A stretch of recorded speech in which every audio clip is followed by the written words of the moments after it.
Hello, I'm Phillip, part of BRDNSKY Arts and Crafts, LLC. Today we are going to talk about dreams, interpreting dreams, where they come from, and what drives them. Now, there are two systems that operate within the body. There's the homeostatic system, which tells the body to adapt to the environment, such as running, anxiety, fear, that type of thing. And there is the circadian system. The circadian system takes over when the homeostatic tells the body it's time to sleep or it is time to rest. When the body is asleep, biochemically speaking, from a scientific aspect, everything is different. But that's obvious. Now, some of the things that take place while we dream is the brain releases the chemicals needed to grow, the body grows. Also, the neural pathways within the brain are being organized. If you have suffered any kind of a brain injury, such as a stroke, then the brain is developing new neural pathways.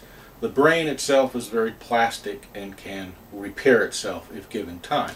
All these things take place while you are dreaming, not just asleep, but while you are dreaming. Now, the most important aspect about dreaming is sleep.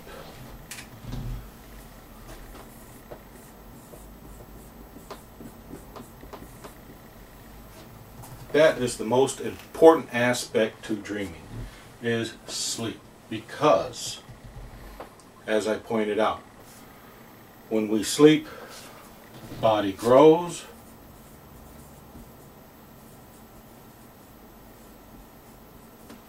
develops new neural pathways,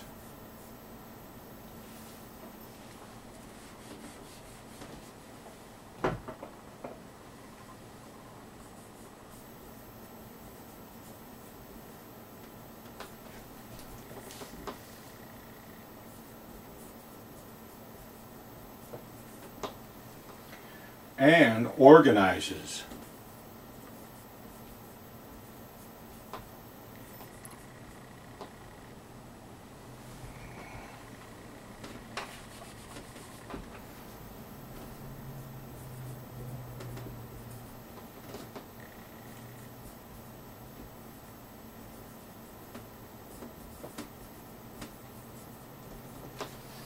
Organizes memories.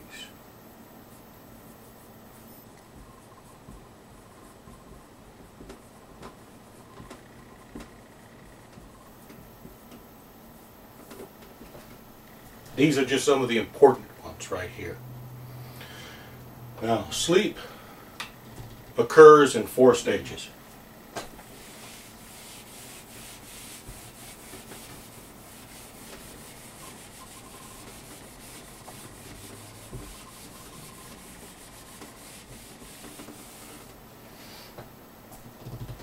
And what separates one stage from the next are our brain waves. Now, stage 1 is the transition stage.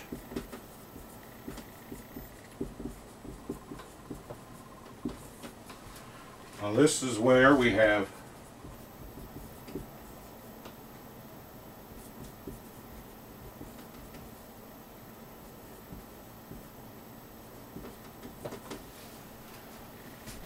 beta waves and theta waves present.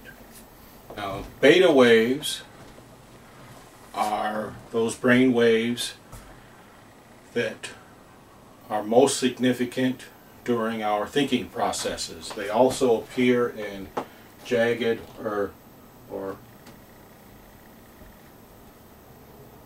and since we have 2 hemispheres to the brain, they will look sort of like that. Actually, it would probably be more like that, which is in opposite directions, very erratic.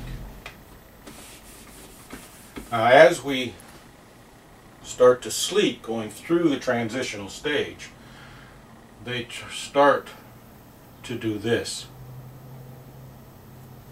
They slow down, they become more synchronized as opposed to being desynchronized, which is the first pattern.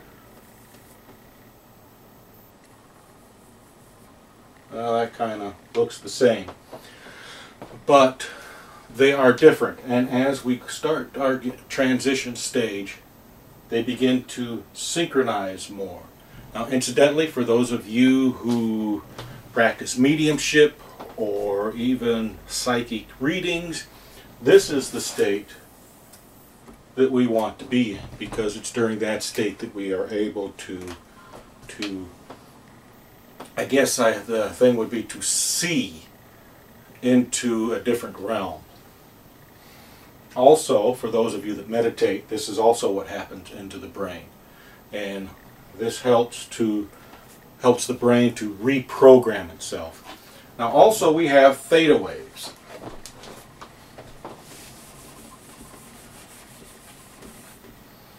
So we have the beta waves, which are for cognitive activity.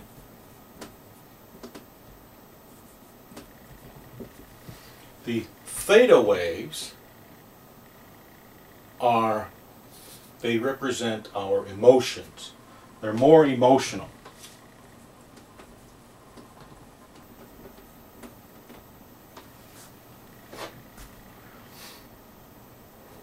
And the theta waves come from the hippocampus, are generated from the limbic system, or the emotional system within the brain. And that is composed of the amygdala, the thalamus, and then the hippocampus. Well, let's make that a little bigger, shall we? You have the amygdala, the thalamus, and then the hippocampus. Not quite so big, but amygdala, thalamus, hippocampus. Now, these all generate emotional responses. They also are tied in with our memory encoding. So, as you can see, this area of the brain is important.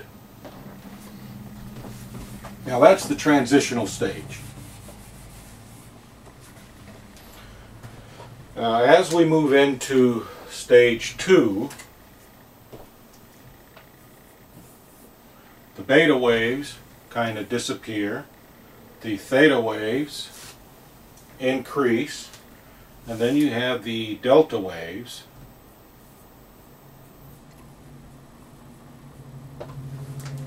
which begin to become noticeable.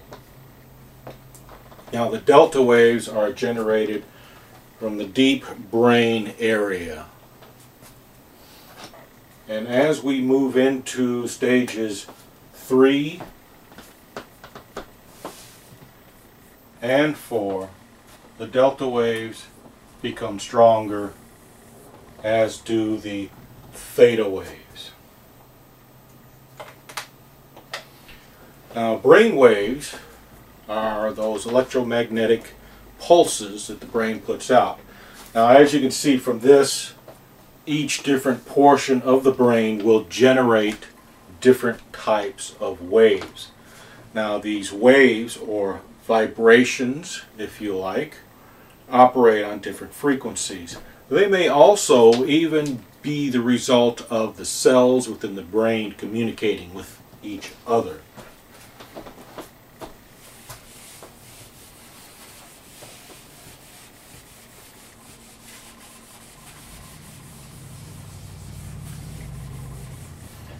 what we are most interested in is the stages 3 and 4. Now, we go through each of these 4 stages several times each night, approximately 4, 5, or more each night, because they operate in cycles. You start from here, and you go deeper and deeper and deeper, and then you come back up, which completes the cycle. So we are continuously going through stages 1, 2, 3, and 4, and then back up as we sleep during the night. After about 90 minutes of stages 3 and 4,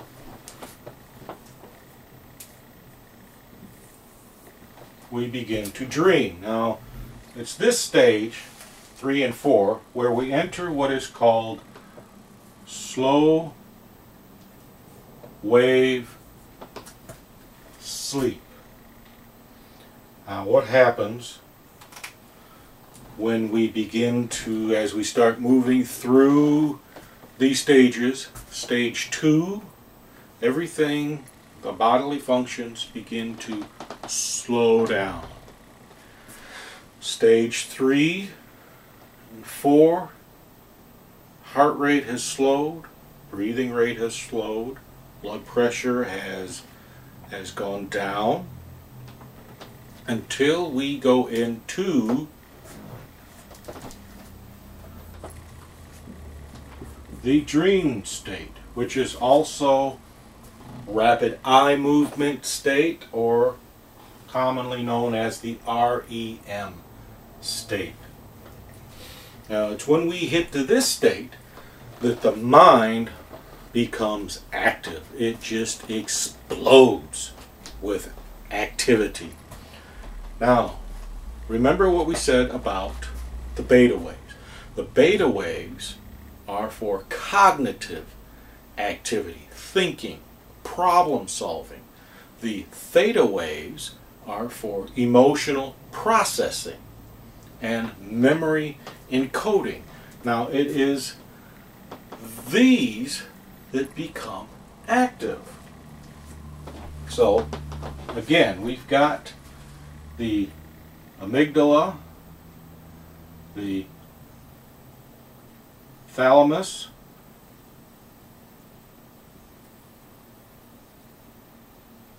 and the hippocampus.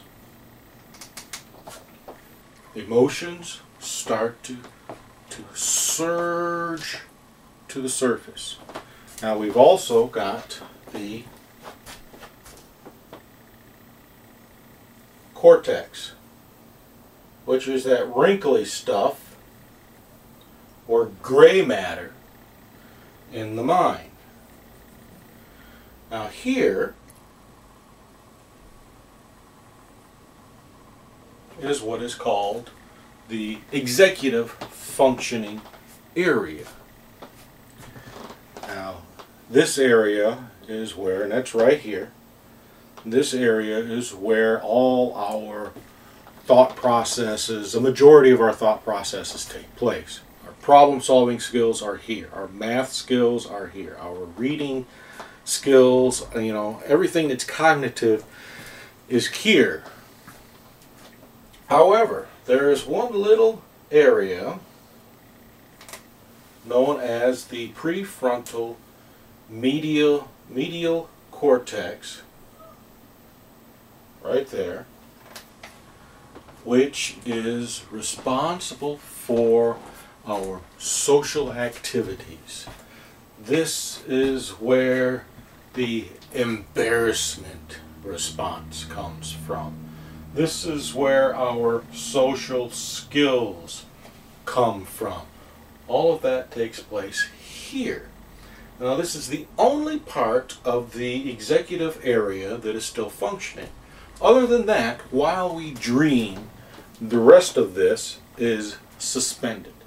Think of it as being unplugged, literally. So you're not thinking logically, you're thinking emotionally. And that's what is going on.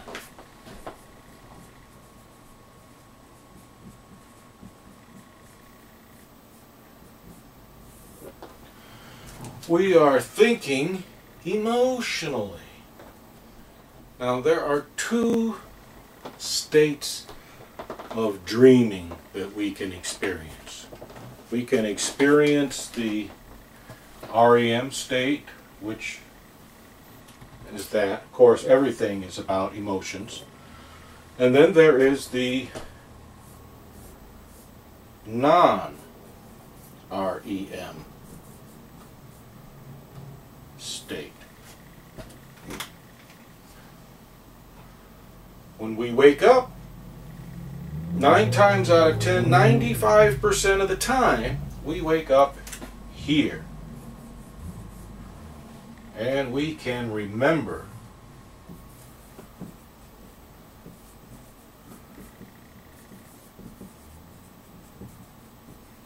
We can recall dreams there. Now, everybody dreams. If you're like me, you've come across people who says, well, I don't dream. I don't remember my dreams. Well, the reason why you don't remember your dreams is because you wake up here.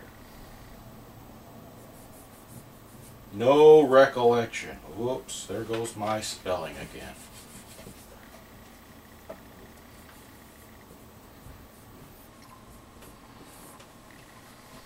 No recall. Dreams are different in these two states. In the REM state, they have a storyline, a plot. You go through whatever adventure you find yourself in. The non-REM state here is those dreams are scattered. Think of them as watching a series of commercials that have absolutely nothing in common. Nothing. That is what is going on here. And the reason why you don't remember anything is because the emotion is not there. Emotions are important. Think about the last time you drove to work. Now, driving to work or driving to the grocery store is pretty routine. You don't think about it. You just do it. You get in the car, you start up, and you're just tootling along. You don't pay any attention. You don't even, 9 times out of 10, you may not even remember going there. However, let something out of the ordinary happen. It gets your heart pumping, your adrenaline going, road rage. Arrgh! Somebody cuts out in front of you. Oh, hit the brakes. Now, those things, there is an emotional value there. And that is what you are processing here, is emotionals. Emotional values. Your emotions are being processed there.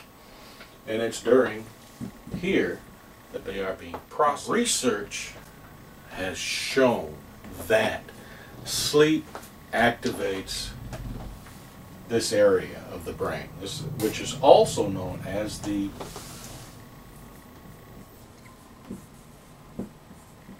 limbic brain.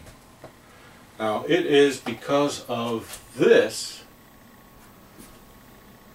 that we get caught up in addictions. The limbic brain is that part of the brain that it's known as the reward system. And it's also called the feel-good part of the brain. If it feels good, do it. That's why we may drink excessive amounts. That's why we may do a little bit of, because it feels good. And if there's problems with that, we may be into the thrill-seeking mode. Anything that feels good is because of this part of the brain. And this part of the brain encompasses all of this. We have the amygdala,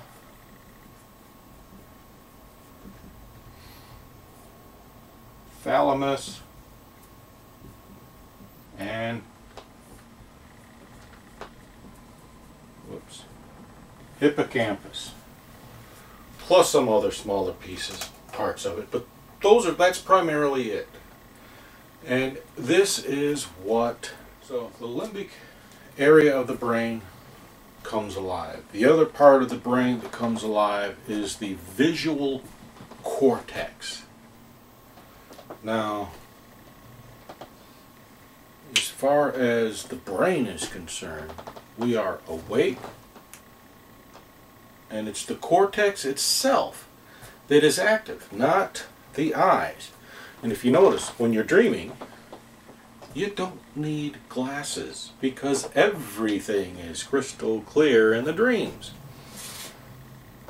So these two areas, the limbic system, or your emotions, and your eyes, are active. Now, let's talk about dreams a little bit here.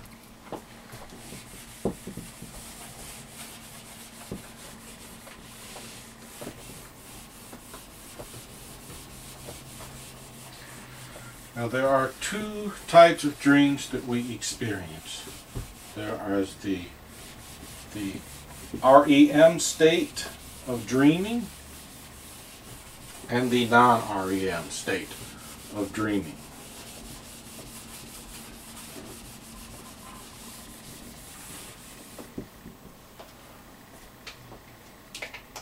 So, we have REM state and the non-REM state.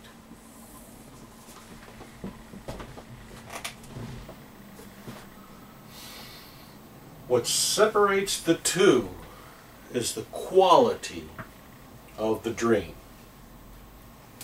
Here it is story, and here it is scattered.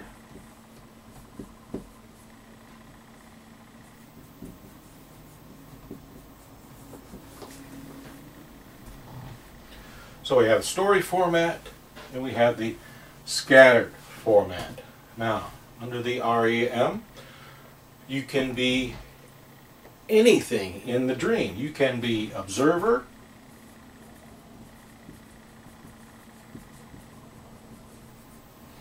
participant,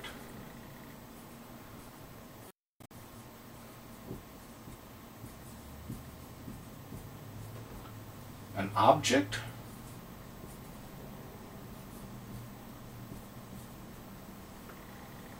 you can be both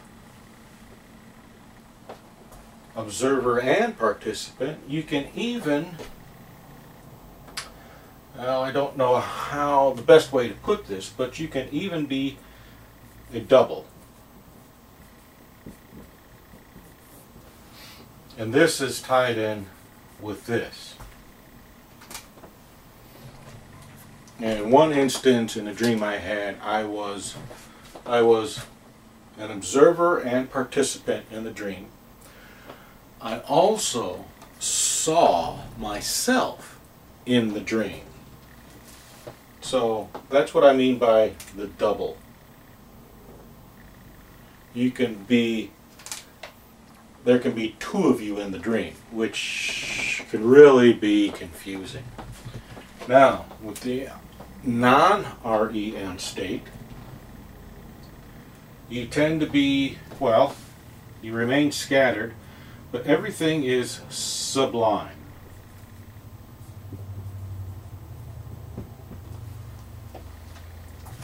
Meaning, you are the dream.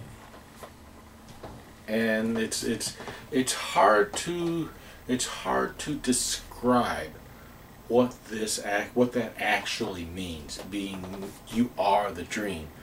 But you can be the universe in the dream. You can be the air around things. It's just very abstract, I guess, is a very good way of putting it.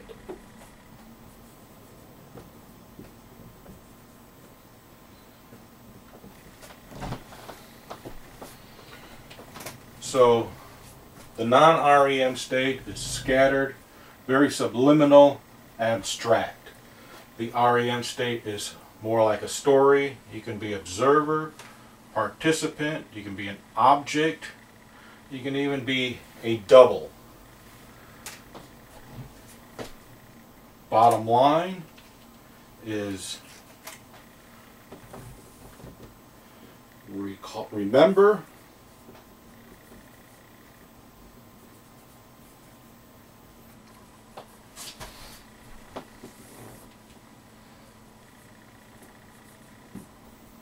do not remember.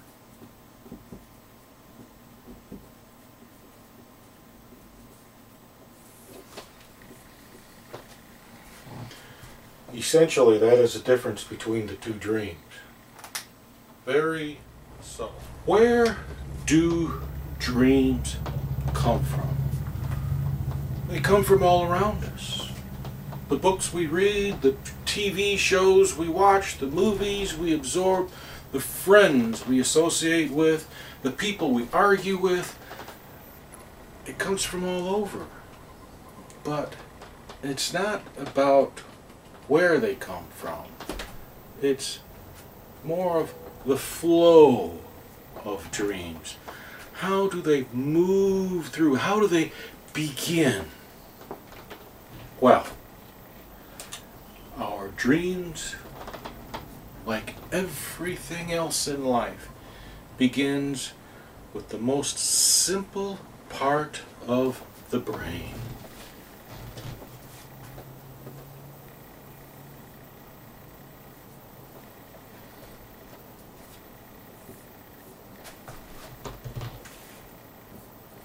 The reptilian brain.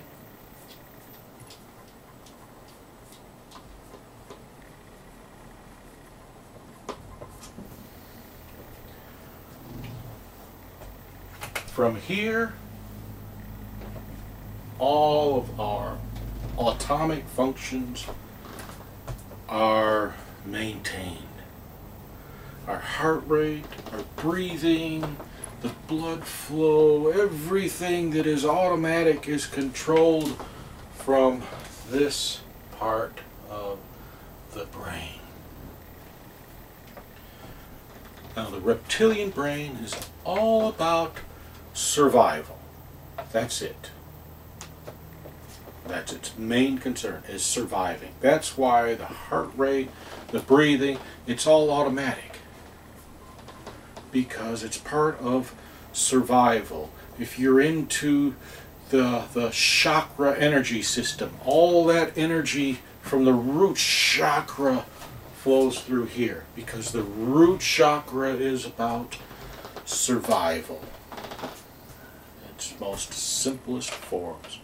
Survival includes food, shelter, water, reproduction. Not sex, just reproduction. So from here, dreams begin.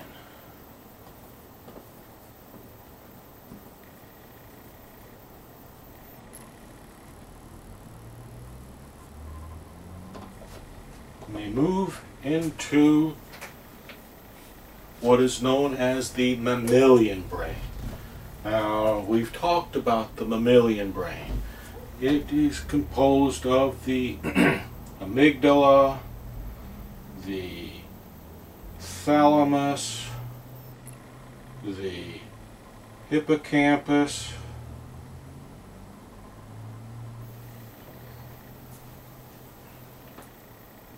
this is the mammalian brain.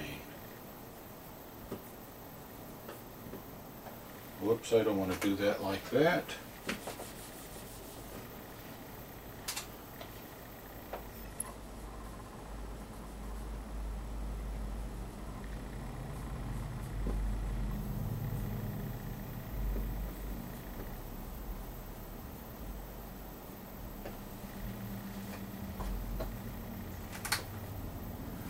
It is here that we learned to become nurturing. It is here that we learn to love. It is there that we learn compassion. This is our emotional system.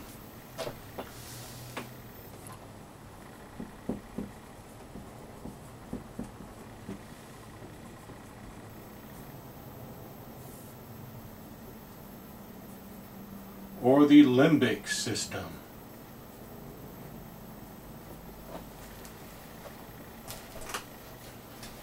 Our dreams are still scattered, but they begin to take shape. They begin to have substance. It's not about survival. It's the survival aspect that helps us select what to process. It is here that we process it. Now remember, dreams are all about emotions.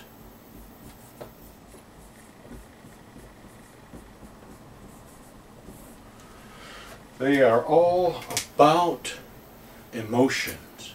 So, from here, the next stage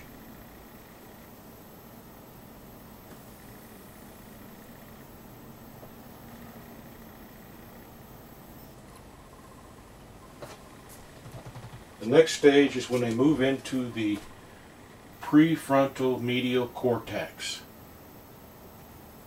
Boy, is that a mouthful.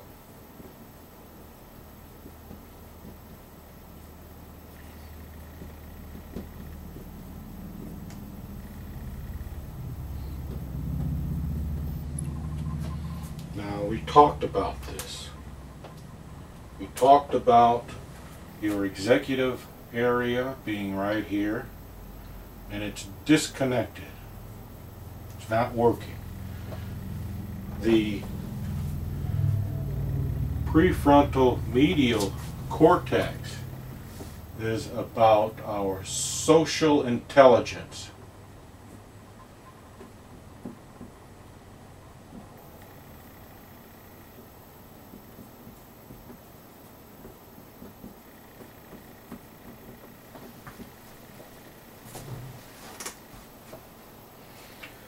It's this area here that puts our dreams in order, because it does no good to dream if there's no sense to it.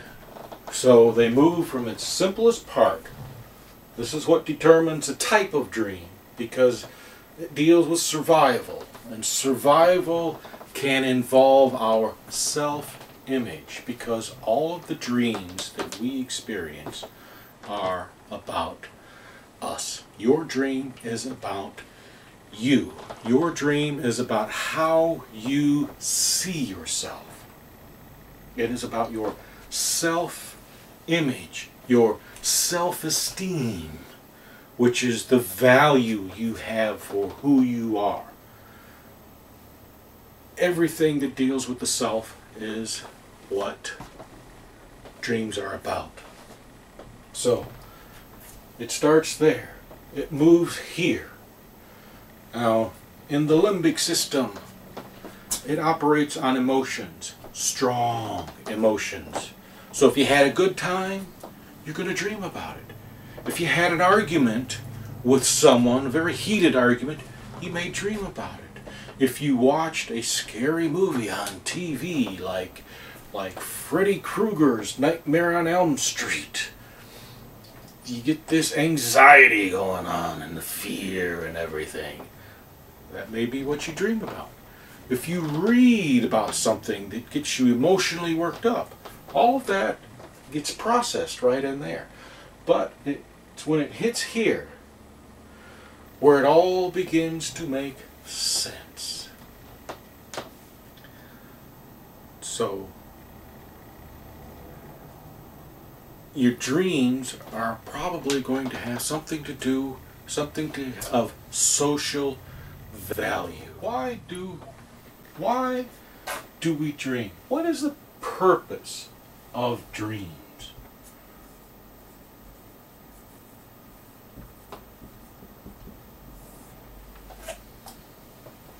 Well, some say that dreaming is a way of self-maintenance.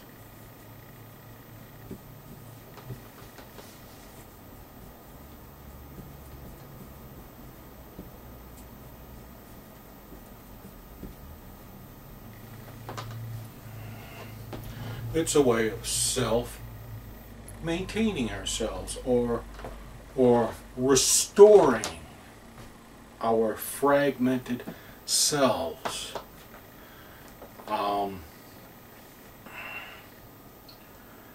It's also for developing mental structures, and by mental structures I mean neural pathways.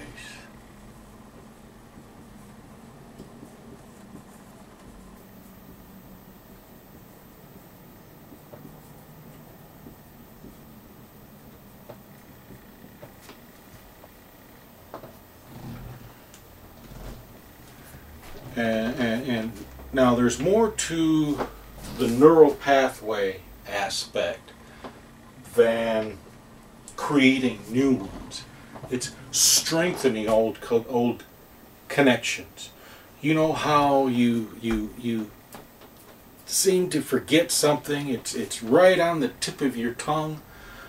Well, that's because the neural pathway that goes from here to here, or here to the information, has been weakened.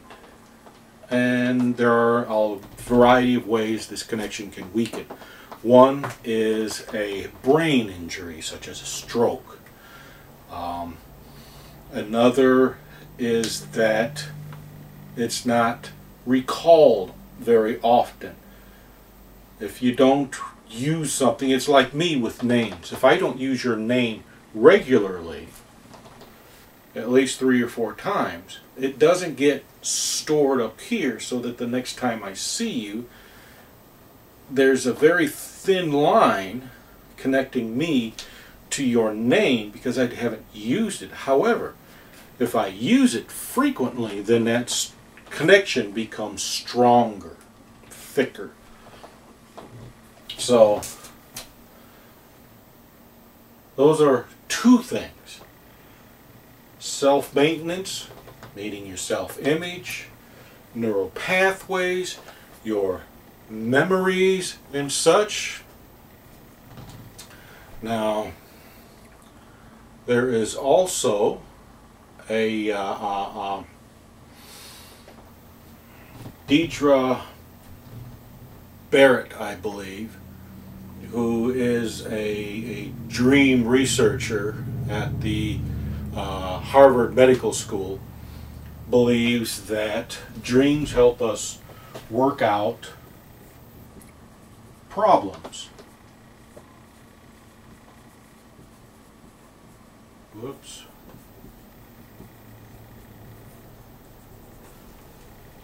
Dreams help us work out problems. Now, she conducted an experiment to prove her theory, her hypothesis. She had 70 students think about something, a problem that they would like to resolve. I shouldn't say problem, because problems only have one solution. I'm going to say a challenge, to think about a challenge they were experiencing that they needed to resolve. To focus on it right before sleeping or going to sleep. Now remember, focusing can be meditating on it, can be writing it out. There are a variety of ways to get that idea implanted in the mind. And a majority of those students found solutions to the challenges that they were experiencing. So, dreams can help us work out problems, develop creative solutions.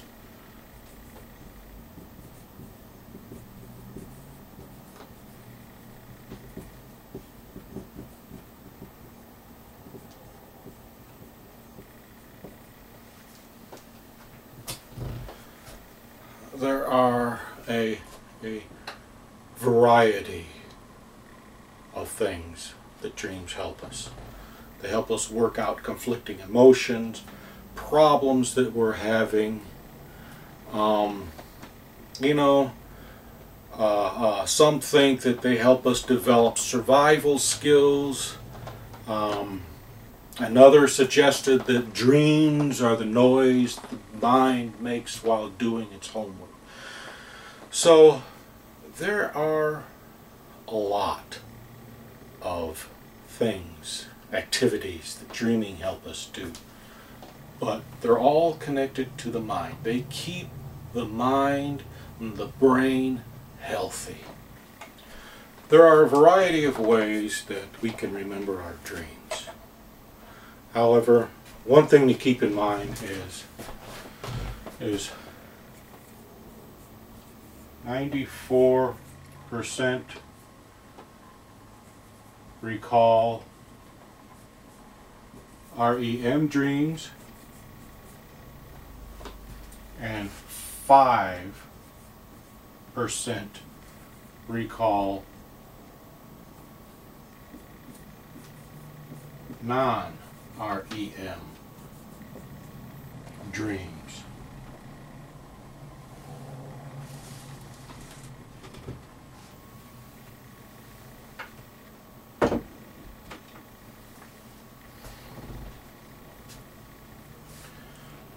Most of us will remember our dreams. Most of us will remember our dreams when we wake up during an REM state. Right here. Now that's when we get up, go to the restroom during the night, get some water during the night, whatever. Now, the best thing to do is to keep a journal on your nightstand, whether it's a memo pad, a notebook, whatever, and to just jot down some notes. Don't try and remember the entire dream.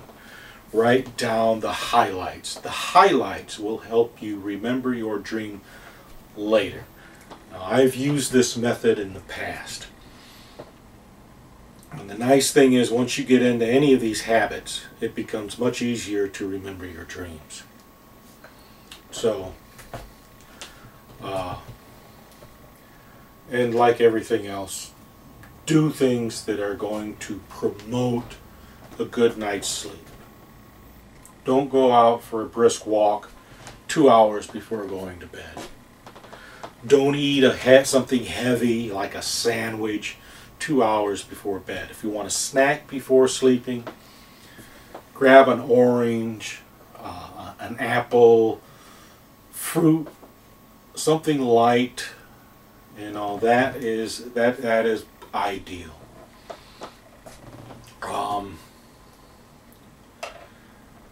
You know, you want to promote a good night's sleep. You can play soothing music, nothing jarring. You want anything that promotes relaxation is going to help. So, just focus on the highlights.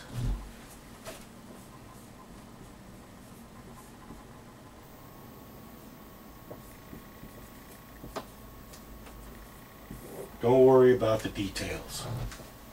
Don't worry about the details. Now there's another type of dreaming that I want to touch on briefly, and it's called lucid dreaming. Now what lucid dreaming is about is initiating a dream state while somewhere in between stage 2 and 3. Lucid dreaming is also about, excuse me,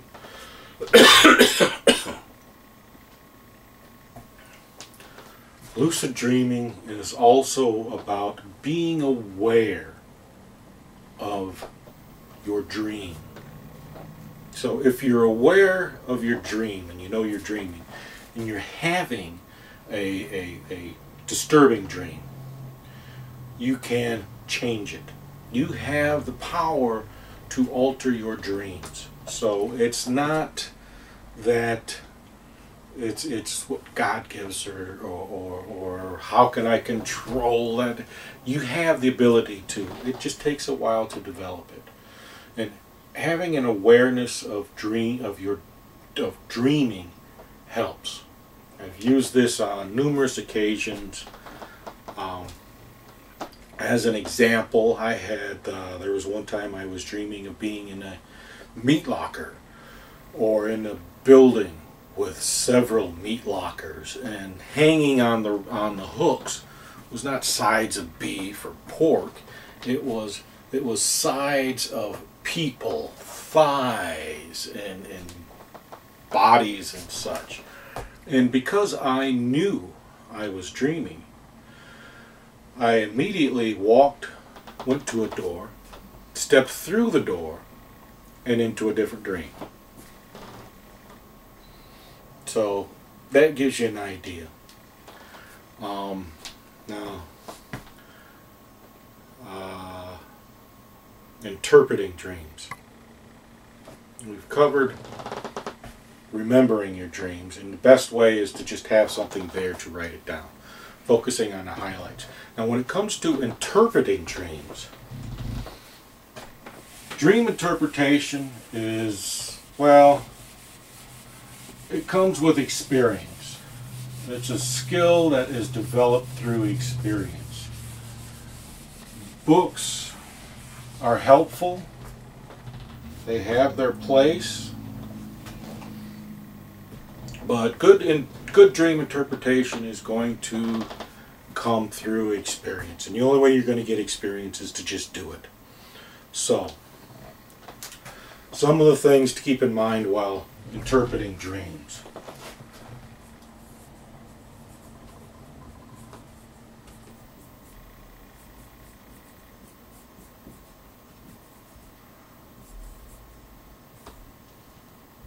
Dream, well, let's just drop that down, shall we?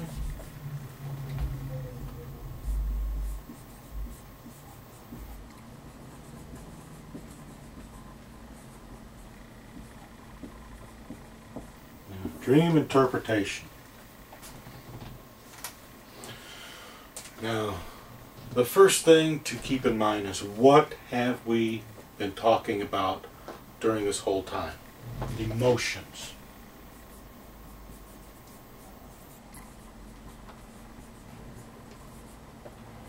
So, pay attention to how you feel during the dreams. This is very important. If you're in a group, well, I'll touch on that briefly in a moment. So, pay attention to the emotions. Also,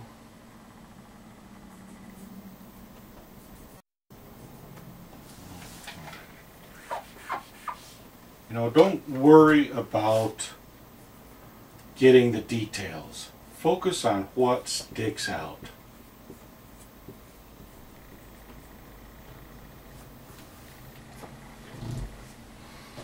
Because I'll tell you something, if you have a series of dreams, they're all going to have the same message generally. So pay attention to what sticks out. Details are just details.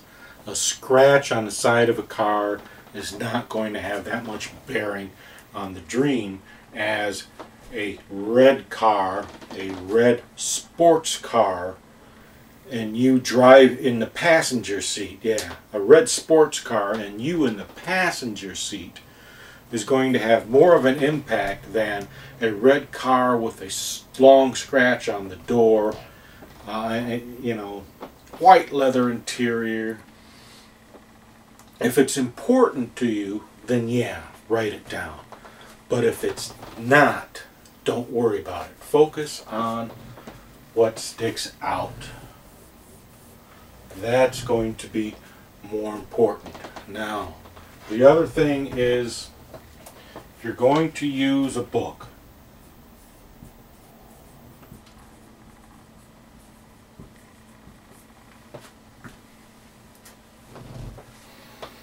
dream dictionaries are fine, but only use one.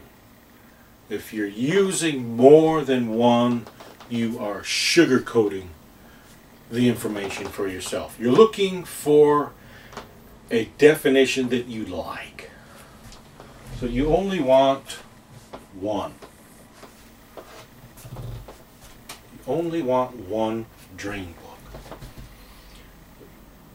Because, like I said, anything more than one is going to create confusion. Your mind will adapt to whatever book you are using. So if you're going to use one that you feel comfortable with. And don't worry about the rest. Your mind will adapt to whatever you are using. And incidentally, again, for those of you practicing mediumship or psychic skills, a dream interpretation book can be helpful with that as well. So go ahead and do that. Another thing is cliches.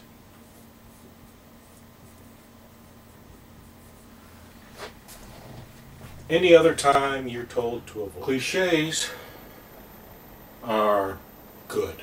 Any other time you're told to avoid them, but when it comes to interpreting dreams, a cliche is like a picture. It's worth 1,000 words. So consider this. You are dreaming that you are out on a pier fishing. You're casting your rod out and you're reeling it in, and you're casting your rod out and you're reeling it in. Okay, so what's going on here? You see yourself fishing. So what's the cliche that goes with that? You're fishing for answers. It's that simple. That portion of the dream is spot on. You're fishing for answers. Now whatever comes immediately before that will have something to do with that, or immediately after that will have something to do with that. But essentially you're fishing for answers. You're not doing your job. You need to do something to focus. That's what's going on there. Or another one, this was a favorite example from my teacher when I sat in his class. Shooting baskets in the dark. You know, you're just throwing it at the hoop, bouncing the ball, throwing it, it comes, bounces back, bouncing. But it's dark out. So, again, what's the cliche? Or you've got a gun, a rifle, and you're hunting. And it's dark out, but you're shooting. But you're shooting. What are you doing? You're shooting in the dark. Or you dream of a dog barking up, looking up at the bottom of a tree, looking up. What's the cliche? You're barking up the wrong tree. Cliches are valuable doing interpretations. So, when it comes to interpreting dreams, focus on the emotions. Focus on what sticks out. Use one dictionary and think about cliches. Now, for those of you that would like to get a group together, or a dream interpretation class is a misnomer, because you're not really teaching anything per se. You are gaining experience. So a dream interpretation group, the way to conduct it is everyone brings at least one dream. Everyone brings no more than one dictionary book or dream dictionary. They can all use different ones. In fact, it would be quite interesting for each student to have a different one. It's not a prerequisite or anything like that. It would just make things interesting, and then you could see why I say only one dream dictionary. So, everyone brings a dream, everyone has only one dream dictionary, and everyone interprets the other's dream. So if there are 4 of us, I interpret a dream for number 1, just as number 2 interprets number 1's dream. Number 3 interprets number 1's dream, and then it goes around. If I happen to, number 2 gives their dream, number 3 interprets number 2's dream, I interpret number 2's dream, number 1 interprets number 2's dream, and it goes around. And ask as few questions as possible. Don't ask for details of the dream. You can ask how they felt. You can ask what the light was like. If it was good light, it can mean a positive dream. If it was bad light, it can mean there's something going on. And just stick with it. So, thank you very much. I hope this was helpful for you. I encourage you to write down your dreams. As I said, write down what sticks out. You know, put yourself in a state of mind before sleeping that you want to remember, and jot down whatever comes. Keep something close by, write it down, and remember, emotions are important. Dreams are about you, how you see yourself, how you feel about others, how you think others feel about you. You know, for the most part, dreams are about you.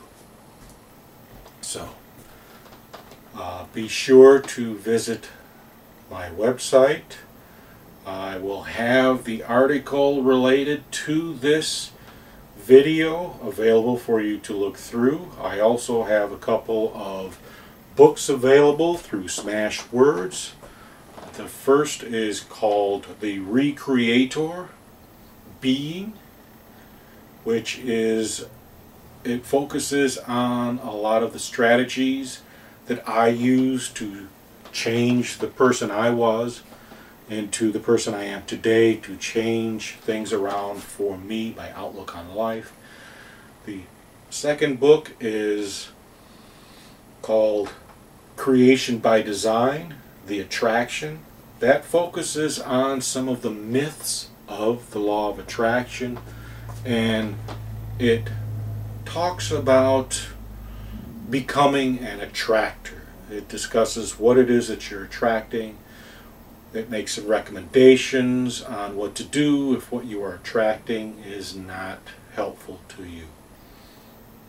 So again, you can find these at the website. The books will take you to the Smashwords website.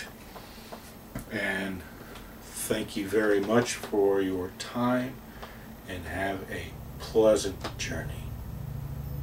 Thank you.